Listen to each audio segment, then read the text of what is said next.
Yang terhormat Kepala SMP Negeri 13 Surakarta, Ibu Pujisti Ike Renanitya Suryo Putro SPD MPD. Yang kami hormati Wakil Kepala Sekolah beserta staf. Yang kami hormati Bapak Ibu Guru SMP Negeri 13 Surakarta. Assalamualaikum warahmatullahi wabarakatuh.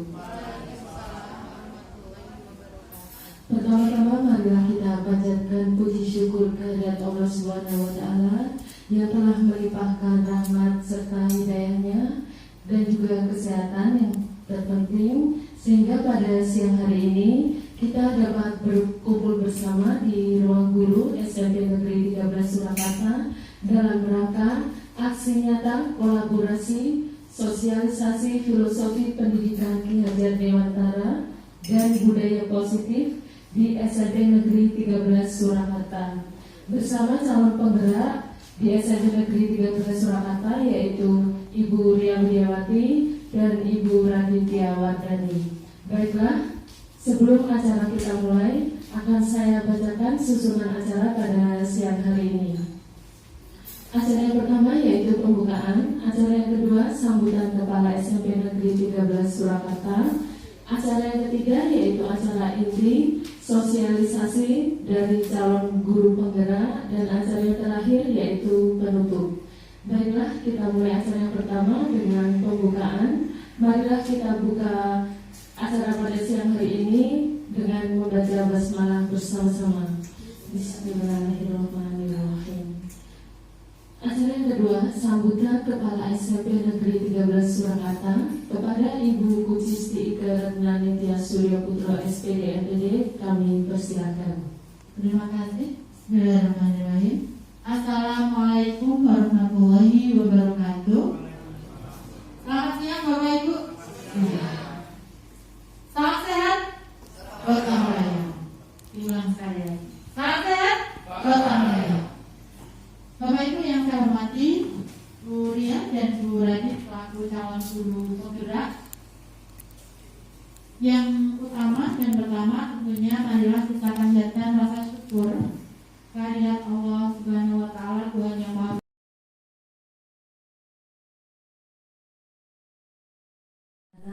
Untuk acara selanjutnya yaitu sosialisasi pada aksi nyata filosofi Ki Hajar Dewantara yang akan disampaikan oleh calon guru penggerak SMP Negeri 13 Surakarta kepada Ibu Raditya Wardani, kami persilakan.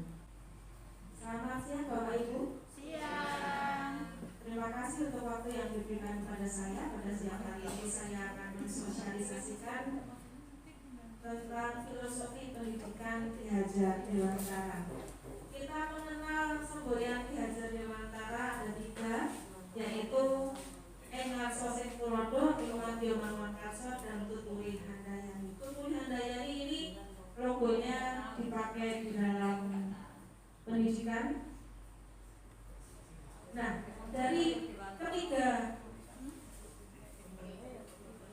ya, Engar Sosek Tulodo, seorang guru atau pendidik itu harus menjadi panutan atau menjadi contoh teladan bagi peserta didik yang dilayani di kelas dan di sekolah. Sedangkan Ingmadyo Mangunkarso itu adalah di tengah membangun atau memberikan karso seperti itu ya, memberikan semangat. Di tengah memberikan semangat melawan atau niat kepada peserta didik yang kita layani di kelas. Sedangkan Tutuli Handayani di belakang memberikan semangat atau memberikan dorongan. Seorang guru menurut Ki Hajar Dewantara adalah seorang motivator, seorang fasilitator, dan seorang penuntun. Oleh sebab itu dasar pendidikan Ki Hajar Dewantara yang kita dengar saat ini, yang sering kita dengar saat ini adalah menuntun. Karena apa? Ki Hajar Dewantara itu memiliki keyakinan bahwa untuk menciptakan manusia Indonesia yang beradab, maka pendidikan itu menjadi salah satu kunci utama untuk mencapainya. Pendidikan itu bertujuan untuk menuntun segala kodrat yang ada pada anak-anak agar mereka dapat mencapai keselamatan dan kebahagiaan yang setinggi-tingginya. Menurut Ki Hajar Dewantara, anak itu mempunyai kodrat yaitu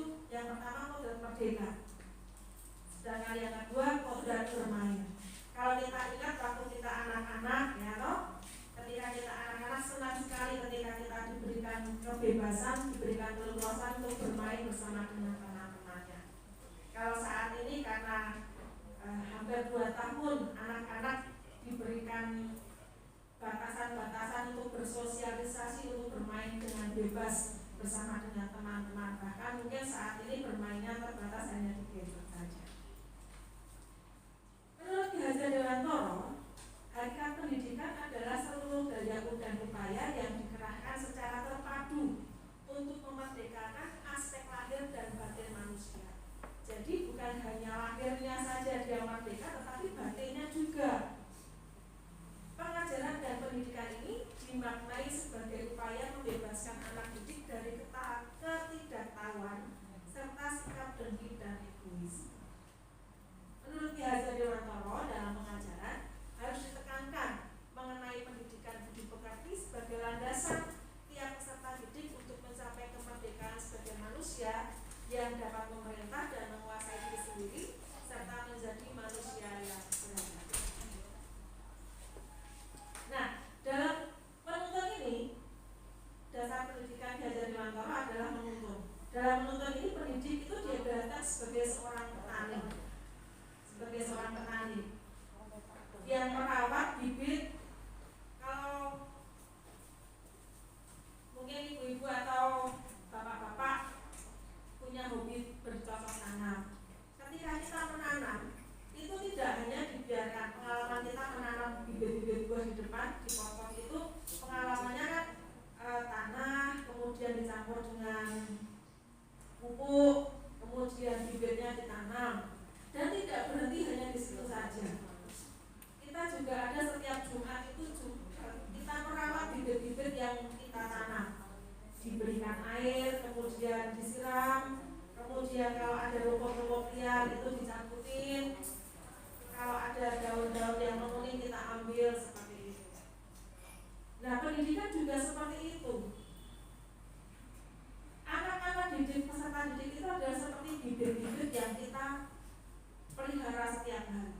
Kita berikan kepada mereka motivasi, kita berikan kepada mereka pengajaran, pendidikan, ilmu pengetahuan yang nantinya akan bermanfaat dalam kehidupan mereka. Mungkin belum saat ini mereka merasakan manfaat dari pembelajaran atau materi yang kita berikan, tetapi itu akan bermanfaat nanti ketika mereka dewasa. Mungkin saat ini mereka belum paham apa yang kita lakukan, tapi ada waktunya mereka nanti paham. Nah, di situ adalah proses bagaimana kita bisa memberikan pelayanan yang terbaik bagi mereka. Bagaimana kita bisa menuntut mereka menjadi pribadi-pribadi yang cakap, menjadi pribadi-pribadi yang bermanfaat, agar setiap ilmu dan pengetahuan yang mereka terima itu bisa dimanfaatkan di dalam kehidupan mereka. Pendidikan yang kita berikan ini berupaya untuk memenuhi segala kodrat kebutuhan tumbuh kembang anak. Kalau kita pelajari bahwa pemikiran Ki Hajar Dewantara ini, seorang guru itu menghamba kepada peserta didik, bukan berarti ngamur, bukan berarti merendahkan diri seperti itu, bukan berarti juga kita bisa diperlakukan semena-mena, bukan. Tetapi yang dimaksud dengan menghamba di sini adalah berorientasi pada kebutuhan anak, sehingga anak itu dapat berkembang sesuai dengan minat dan bakatnya. Menghamba di sini bukan berarti kita merendahkan diri serendah-rendahnya, tidak. Tetapi ketika kita memberikan apa yang mereka butuhkan, ketika kita menyediakan apa yang mereka butuhkan di sekolah tentu saja, itulah maksud dari menghamba yang dicanangkan oleh Ki Hajar Dewantara. Dasar pendidikan Ki Hajar Dewantara bukanlah tabula rasa. Kalau teori tabula rasa itu anak seperti kertas kosong dan kita orang dewasa punya kebebasan untuk mencoret-coret, memberikan warna, memberikan arahan kepada mereka. Tetapi Ki Hajar Dewantara tidak melihat anak ini seperti kertas kosong. Karena apa? Karena setiap anak itu mereka lahir dengan memiliki minat dan bakatnya sendiri-sendiri. Jadi anak itu bukan kertas kosong yang kita bisa warnai seenaknya saja. Karena mereka sudah punya patron mereka, bakatnya apa, minatnya apa. Menurut Ki Hajar Dewantara,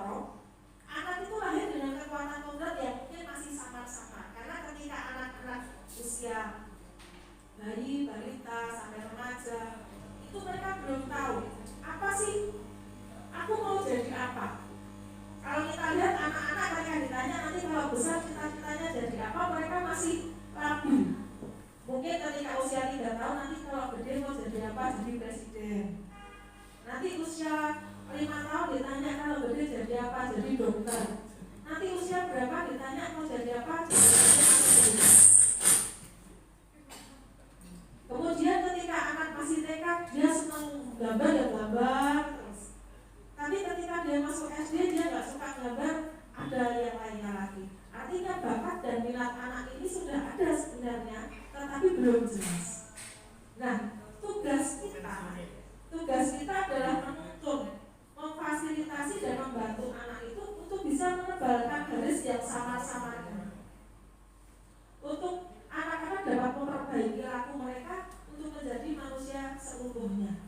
Jadi menuntun yang disampaikan di sini adalah kita menuntun mereka untuk bisa bertumbuh dan berkembang sesuai dengan bakat dan minat mereka. Kita tugasnya mengarahkan mereka, menjadi fasilitator bagi mereka. Saya sampaikan tadi kodrat anak itu ada merdeka. Manusia merdeka adalah manusia yang hidupnya lahir dan batin itu tidak tergantung kepada orang lain, akan tetapi bersandar atas kekuatannya sendiri. Kemerdekaan itu tidak datang dengan sendirinya, tetapi harus diupayakan. Kemerdekaan ini juga menjadi isu kritis dalam pendidikan karena menyangkut usaha untuk memerdekakan hidup lahir dan batin mereka, supaya mereka tidak tergantung kepada orang lain. Makanya kita membekali mereka, membekali peserta didik ini dengan keterampilan. Kalau kemarin kita belajar di sekolah penggerak itu tentang STEM, kemudian dibekali dengan keterampilan seperti itu.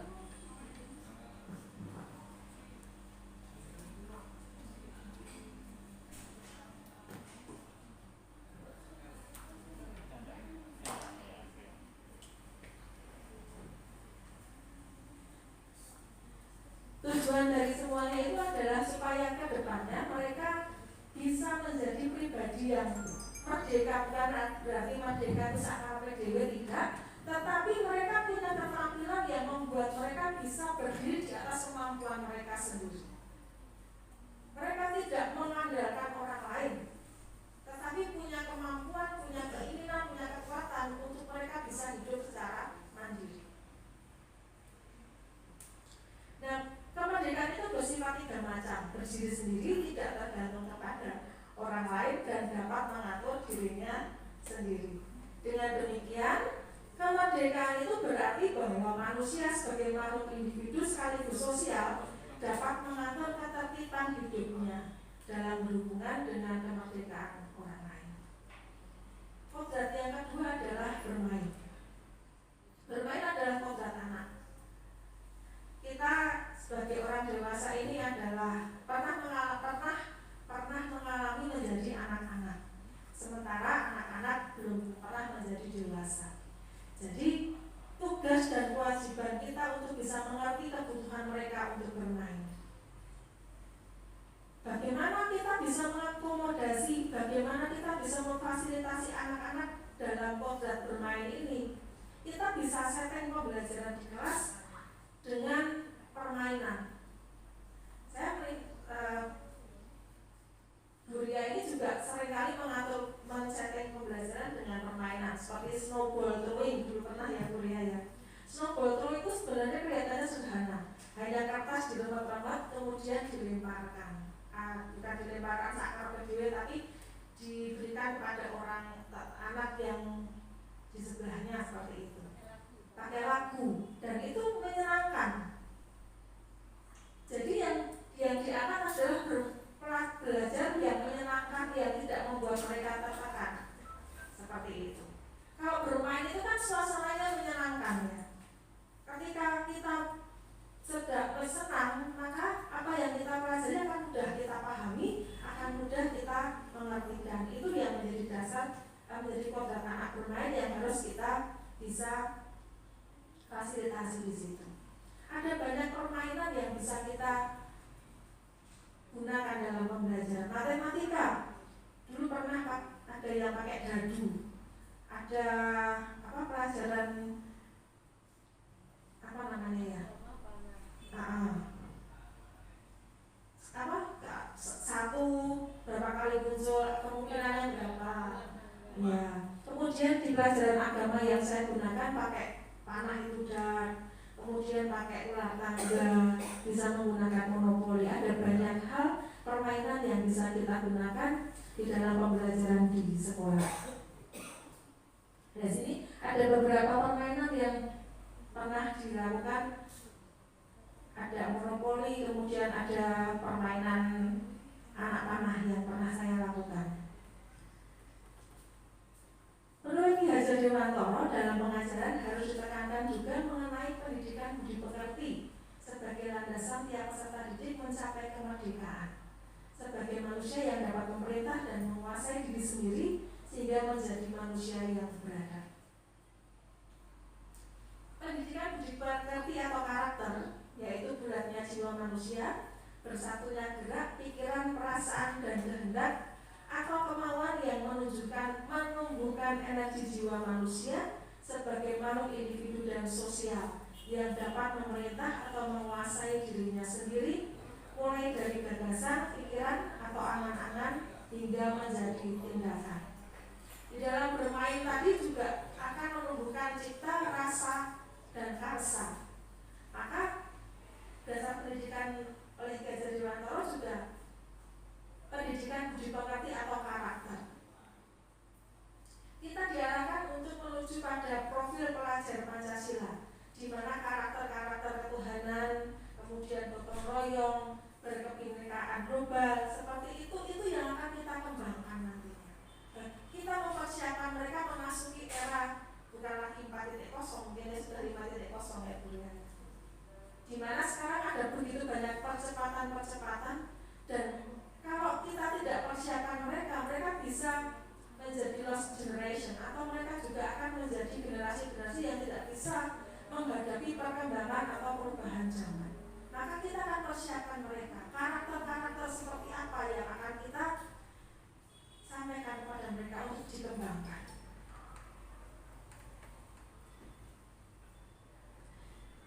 Saya sebagai calon guru penggerak selama ini mungkin karena belum paham, belum mengerti dan belum belajar tentang filosofi Ki Hajar Dewantara.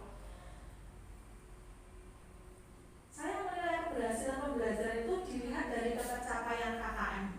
Karena KKM kan ditetapkan ya 70. Jadi keberhasilan pembelajaran menurut saya adalah kalau KKM-nya sampai 70 dia bisa, berarti itulah keberhasilan. Dan saya menganggap bahwa siswa adalah objek pembelajaran.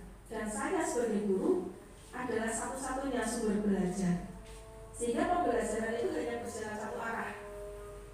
Guru kepada siswa, guru sebagai pemberi materi dan siswa sebagai penerima materi atau informasi. Metode dan strategi pembelajaran yang saya rancang pun untuk mencapai tujuan guru yang menekankan aspek kognitif. Tetapi setelah saya belajar ternyata tidak seperti itu. Setelah saya mempelajari materi tentang filosofi pendidikan Ki Hajar Dewantara yang menuntun, kemudian tentang budi pekerti, dan kita harus menjadi fasilitator bagi mereka yang harus memperhatikan kodrat anak untuk bermerdeka dan bermain, maka saya mempunyai visi dan misi untuk menuntun siswa mengembangkan minat dan bakatnya sesuai kodrat yang dimiliki anak, sehingga siswa bukan lagi menjadi objek, melainkan menjadi subjek pembelajaran.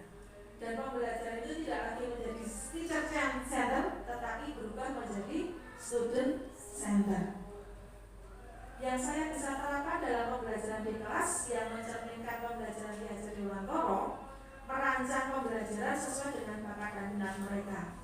Metode dan strategi pembelajaran akan dirancang dengan kreatif, inovatif, dan menyenangkan sesuai dengan kodrat bermain mereka. Itu adalah refleksi saya, dan harapannya adalah kita semuanya akan bersinergi, bergerak bersama-sama, bisa menjadi guru-guru penggerak yang dapat yang bisa menjadi apa ya? Tadi enga sosok tulodo, menjadi teladan, menjadi panutan contoh bagi anak-anak kita. Matio nomor kaso yang bisa memberikan motivasi, dorongan, semangat kepada anak-anak kita. Tutpuri Handayani yang senantiasa memfasilitasi mereka sehingga mereka menjadi pribadi yang menjadi anak-anak yang manusia seutuhnya yang merdeka secara lahir maupun secara batin. Demikian materi yang bisa saya sampaikan tentang filosofi pendidikan menurut Ki Hajar Dewantara. Untuk waktu selanjutnya yaitu tentang budaya positif di SMP Negeri 13 Surakarta akan disampaikan oleh Ibu Ria Widiawati. Waktu dan tempat saya persilahkan. Akan saya mulai untuk budaya positif. Nah, ini pas cocok sekali untuk SMP Negeri 13 Surakarta. Kemarin selama 1 minggu saya mengajar di kelas 8A sampai 8H. Saya menerangkan, menjelaskan tentang keyakinan kelas. Jadi perbedaan keyakinan kelas dengan peraturan kelas adalah kalau peraturan kelas itu tidak dari kesadaran dalam diri peserta didik. Misalkan saja keyakinan kelas tidak boleh merokok, bukan karena itu suatu peraturan kemudian kita mematuhi, tapi peserta didik yakin, anak-anak kita yakin kalau merokok akan mengganggu kesehatan, seperti itu. Kemudian misalkan lanjut Pak. Terus kemudian misalkan tidak boleh memakai narkoba, bukan karena itu adalah suatu peraturan kemudian kalian harus mematuhi, tapi sudah tidak masuk ke dalam hati, tetapi ini suatu bentuk keyakinan. Kalau kita memakai narkoba nanti akan berhubungan dengan polisi, masuk penjara, bisa juga nanti mati, seperti itu. Jadi mereka sudah bisa memahami hal itu, jadi kesadaran dalam diri mereka. Kemudian hal yang sangat simpel, datang sebelum bel, karena kita meyakini kalau datang pas bel, apalagi sesudah bel, nanti harus di bawah, nulis-nulis di pos satpam, kemudian pas naik ke atas, nanti peserta didik sudah ada gurunya, masih posisi ngos-ngosan seperti itu, masih panik perasaannya. Untuk menghindari hal itu tuh, sehingga peserta didik datang sebelum bel. Jadi bukan karena itu adalah suatu peraturan kelas, tetapi sekarang dirubah. Itu adalah suatu keyakinan kelas. Keyakinan kelas nanti akan menimbulkan suatu nilai-nilai kebajikan, seperti itu. Misalkan tidak boleh merokok, nilai kebajikannya adalah dilihat dari sisi kesehatan dan keselamatan anak-anak. Membuang sampah di tempat sampah, saya mengatakan kepada peserta didik, coba kamu punya sampah, kamu buang di depan kelas ini, apa hatimu tega, seperti itu. Ternyata peserta didik kita sudah memahami, itu bisa mengganggu keindahan, kemudian bisa mengakibatkan penyakit-penyakit. Tidak boleh berlari-lari di koridor kelas, di koridor di lorong seperti itu. Kenapa tidak boleh? Karena bisa mengganggu keselamatan. Misalnya saja ada yang tersenggol atau ada nanti bisa patah tulang dan lain sebagainya. Sehingga mereka sekarang sudah memahami tentang hal itu. Jadi nanti di setiap kelas akan ada keyakinan kelas 8A seperti itu. 1 apa 2 seperti itu. Saling menyayangi. Kemudian mereka langsung sorak-sorak, wah saya nggak sayang, kayak gitu. Kemudian saya jelaskan, walaupun tidak seayah, tidak seibu, tapi kita adalah satu keluarga di SMP Negeri 13 Surakarta. Begitu juga dengan Bapak Ibu guru yang ada di sini. Saya selalu mencontohkan adalah Bapak Ibu guru yang ada di sini menjadi teladan bagi peserta didik kita. Jadi walaupun tidak seayah, tidak seibu, tidak seapa-apa, tapi adalah satu keluarga di SMP Negeri 13 Surakarta. Seperti itu. Jadi lanjut Pak. Ini kesepakatan kelas, yaitu keyakinan kelas yang minggu depan akan kita tata kelasnya. Saya sudah minta izin kepada Ibu Kepala Sekolah. Di situ juga ada sanksi yang berlaku, bukan hukuman, tetapi adalah sanksi. Kalau hukuman itu nanti akan mengakibatkan sakit hati, mungkin bisa jangka panjang, mungkin bisa jangka pendek kepada peserta didik. Tetapi sanksi atau konsekuensi itu adalah jadi misalkan dia mencoret-coret buku temannya, dia harus mengganti buku itu kepada temannya, bukan dihukum dengan menulis 100 kali, menulis 200 kali, tapi supaya peserta didik itu juga harga dirinya tidak turun tetapi tetap memiliki harga diri walaupun sudah melakukan suatu kesalahan seperti itu. Nah ini misalkan, ayo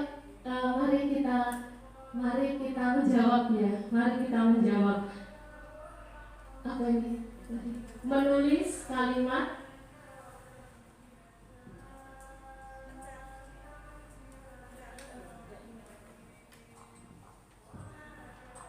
mencatat 100 kali di dalam buku kalimat saya tidak akan terlambat lagi karena terlambat ke sekolah. Itu termasuk hukuman atau sanksi, Bapak Ibu? Iya, itu adalah hukuman. Selanjutnya, lari mengelilingi lapangan basket 2 kali karena terlambat hadir di sekolah. Itu juga termasuk hukuman. Sekarang kita sudah tidak menerapkannya. Kemudian, murid diminta untuk push up 15 kali karena tidak menggunakan masker ke sekolah.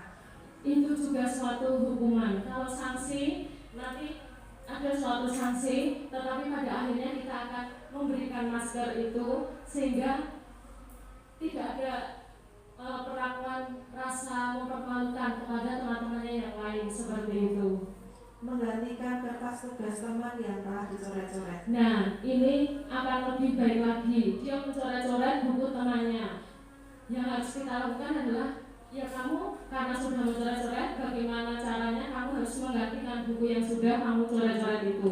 Itu adalah sanksi atau konsekuensi. Jadi kita bisa membayangkan kalau itu, oh iya, itu akan ada kesadaran dari dalam diri peserta didik, tidak akan mencoret-coret lagi. Mungkin karena dia harus merogoh sakunya karena untuk membeli buku baru kepada temannya, seperti itu.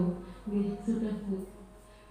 Kemudian, nah ini perbedaan antara hukuman dan sanksi. Jika hukuman adalah sesuatu yang menyakitkan, yang harus terjadi. Jika sanksi, sesuatu yang harus terjadi saja, tidak ada hal yang menyakitkan. Kemudian membuat anak sakit secara fisik maupun hati untuk jangka waktu yang lama. Ini adalah hukuman.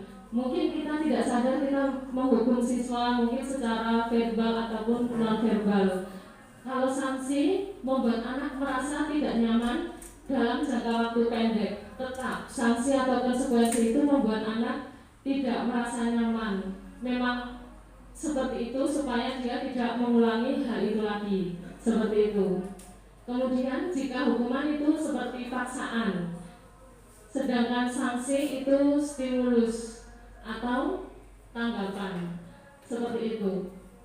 Kemudian akhirnya hukuman itu adalah konsep diri yang buruk, sedangkan sanksi adalah konsep diri yang baik. Jadi kalau kita memberikan hukuman ternyata secara psikologis kepada peserta didik membuat down, kemudian melakukan hal yang lebih besar lagi, halnya adalah hal buruk, hal negatif. Sedangkan sanksi, dia akan berpikir, oh ya aku salah, aku tidak akan mengulangi hal itu lagi, seperti itu. Kemudian selanjutnya, nah ini, misalkan kita punya murid kita usah-usah sendiri di kelas, itu setelah kita dalami seperti itu ternyata ada sesuatu hal yang hilang dari dalam dirinya. Ada, kalau di pendidikan guru penggerak ternyata ada 4 kebutuhan yang dibutuhkan oleh, ada 5 kebutuhan ya, kebutuhan dasar manusia. Yang pertama yaitu cinta kasih. Mungkin dia di rumah tidak mendapatkan cinta kasih dari orang tua atau dari saudara, sehingga di kelas caper seperti itu. Kemudian penguasaan, aku ingin jadi yang terbaik, caranya seperti apa, seperti itu. Kemudian kesenangan, tiba-tiba keluar kelas lari seperti itu karena dia ya ke sekolah ingin bersenang-senang, karena di rumah mungkin dia tidak mendapatkan kesenangan. Kemudian selanjutnya kebebasan. Nah ini yang sering terjadi pada murid kita di dalam kelas selama 3 jam pelajaran seperti itu. Ada yang sifatnya adalah anak bebas, ya, jadi tiba-tiba izin ke kamar mandi, izin ke kamar mandi lagi, izin ke kamar mandi lagi. Setelah kita dalami, ternyata ada kesepian di dalam dirinya. Kemudian mungkin di rumah juga terkekang sehingga dia ingin merasakan suatu kebebasan. Jadi peserta didik kita berbuat apa seperti itu, sebenarnya ada sesuatu hal yang dibutuhkan oleh mereka. Salah satu dari ini. Nah ini, ayo Mbak, nggak kelihatan tadi kan tadi.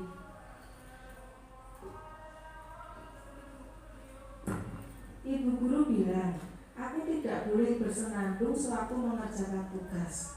Katanya kelas harus tenang, tidak ada suara. Padahal kan aku suka dengan dan senang menyanyi. Nah, itu termasuk kebutuhan apa, Bapak Ibu? Kesenangan atau cinta kasih atau kebebasan apa? Ini termasuk. Jadi ada anak nyanyi-nyanyi sendiri, padahal kan kelas harus tenang karena saat mengerjakan tugas. Karena ternyata ada yang dibutuhkan dalam dirinya. Apa Mbak Nadia? Senang. Oh, Kesenangan ya. iya. Jadi Ada kebutuhan untuk bersenang-senang. oh, berarti itu kebutuhan untuk bersenang-senang. Di rumah dia nggak senang-senang, dia nggak merasakan kesenangan. Oh ya. Jadi di rumah mungkin dia juga nggak bisa menyanyi.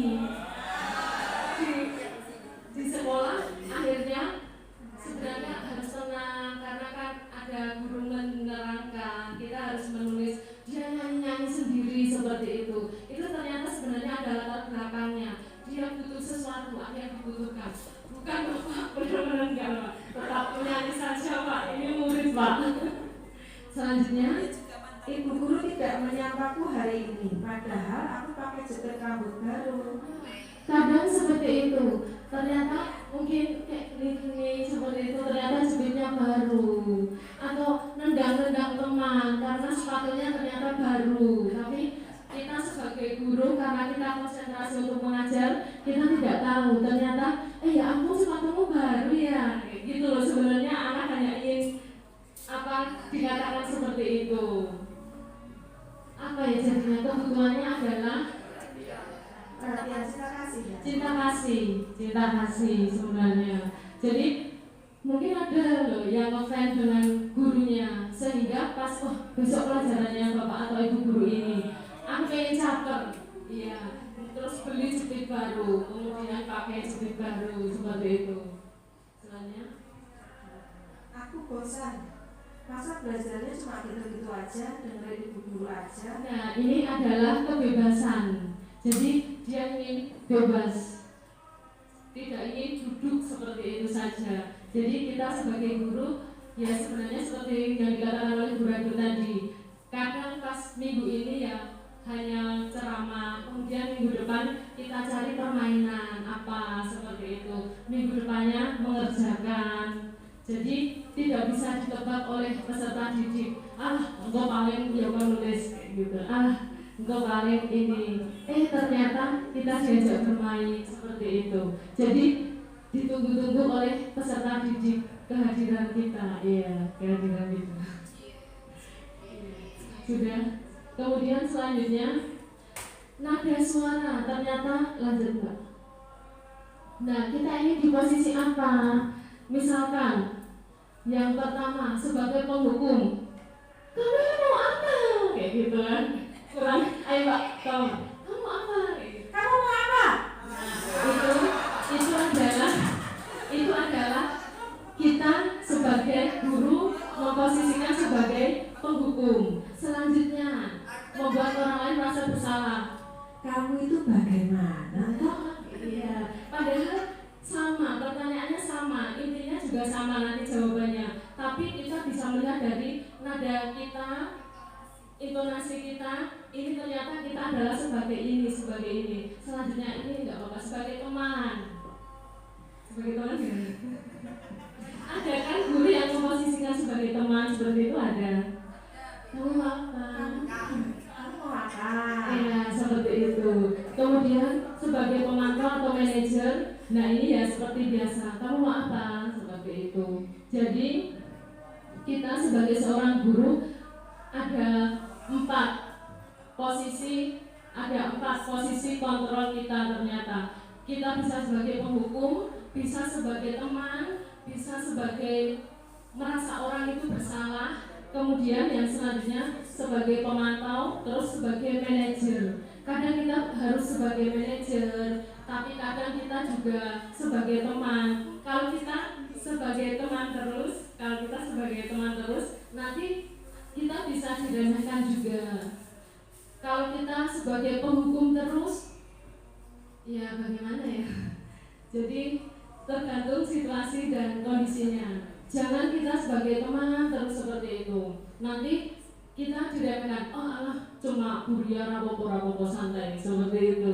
Jadi kadang bisa sebagai pemantau, bisa sebagai manajer, tergantung saat situasi dan kondisi apa yang kita alami sebagai seorang pendidik seperti itu. Iya, mungkin itu saja dari saya. Semoga kita bisa memperbaiki karakter dari peserta didik kita. Kita akan sangat senang sekali ketika peserta didik itu akhirnya menjadi orang yang sukses, walaupun kita bukan ayah ibunya, tapi kalau di jalan bertemu seperti itu rasanya kita juga bangga. Jadi SMP 13 seperti itu. Apalagi kalau hanya kita disopani, ya, bersikap sopan ketika di luar seperti itu, kita sudah merasa bangga kalau kita sudah salah satu sebagai pendidiknya seperti itu. Jadi bukan tentang nilai, walaupun nilai membuat pusing, tapi lebih ke mengubah karakter, perilaku seperti itu. Mungkin ini kan setiap hari bisa kita ajak peserta didik kita, ada yang mau dan ada yang tidak. Mungkin yang rumahnya jauh bisa kita ajak untuk melaksanakan sholat zuhur dulu berjamaah seperti itu. Karena memang tidak bisa dipungkiri kalau agama itu kuat, nanti juga akan terlihat aura positif dari dalam peserta didik tersebut. Terima kasih. Wassalamualaikum warahmatullahi wabarakatuh.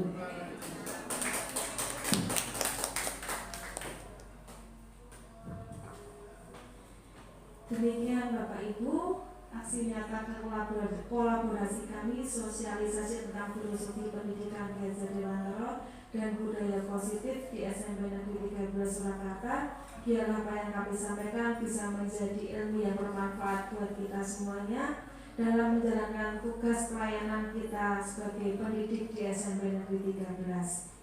Akhir kata, wassalamualaikum warahmatullahi wabarakatuh.